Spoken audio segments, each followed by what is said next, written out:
Here's the timeline of events as we know it. Our victim, Destiny Teledoxy, 24 years old, from 609 Atwood Avenue in Rockford, Illinois. And our suspect, Elmer Arguler, 30 years old, of 2318 8th Street in Rockford. As we know it, on April 18th, between the hours of 6 p.m. and 8 p.m., Destiny drove Elmer to a class in Belvedere. During that ride home, she broke off the relationship.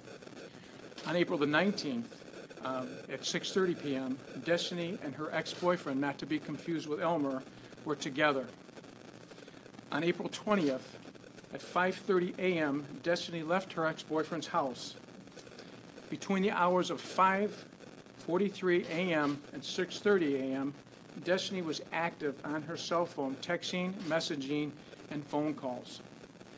At 7:15 a.m., Destiny's neighbor observed Elmer's vehicle in the area of 609 Atwood Avenue in Rockford. At 7:41 a.m., or between the hours of 7:21 and 7:49 a.m., Elmer made calls to friends and family, making statements about his involvement in an incident with a victim.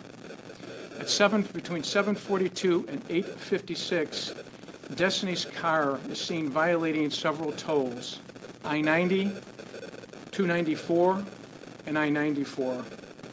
We identified the photos from the toll booth screenshots. At 9:20 a.m., Destiny's car is involved in a fatal accident on I-94 in Racine, Wisconsin. At 10:13 a.m., the Racine Sheriff's Police teletype our 911, Winnebago County Sheriff's Office 911 Center, looking for Destiny's phone number. We were able to give them a previous number that we had a dealing with in 2016, and I gave them that information. At 3:47 p.m. on Friday, the Winnebago County Sheriff's Police, our department, was dispatched to 609 Atwood Avenue in regards to deceased female. What we know at this point is the cause of death for Destiny is blunt force trauma to the head, face, and a skull fracture and broken nose. The time of death of Destiny was between the hours of 6:30 to 7:15 a.m. on Friday morning. The cause of death of Elmer was blunt force trauma to the head and torso.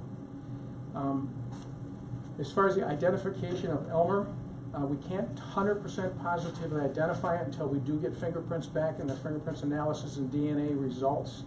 However, due to the events of the toll booth photos, the cell phone evidence, and tattoos on the deceased body, there's a strong probability that we believe that the deceased is Elmer. Any questions? The COD for Destiny, it was blunt force trauma to the head and face, and what other injuries? Skull fracture and a broken nose. Did you see Elmer in the toll booth cameras? I'm Mike Schultz. I'm Deputy Chief of Detectives with the Sheriff's Department. We were able to identify Elmer from one of the toll violations. And he was the only person in the vehicle? Yes, that's correct. What's his background? Was he I was told he was maybe immigrated here as a child or something, or was he here legally? Elmer's from El Salvador, and the information that we have is he is here illegally at the time.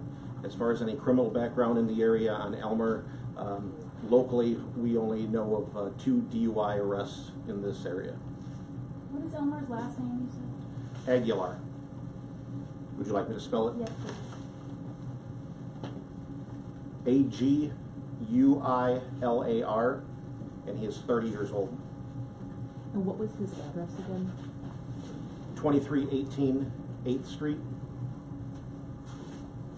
Did he explain in those texts and calls to family why he was going to Racine County, or why he was going to Wisconsin? There's nothing that he texted or made phone calls about regarding Racine as far as a reason why he was there. It's our belief that he was panicked and didn't have anywhere to go and nowhere to run and was just driving. Was there any indication when she spoke with other, I don't know, family members or her other ex-boyfriend that she was concerned that he could be dangerous? Any fears about that?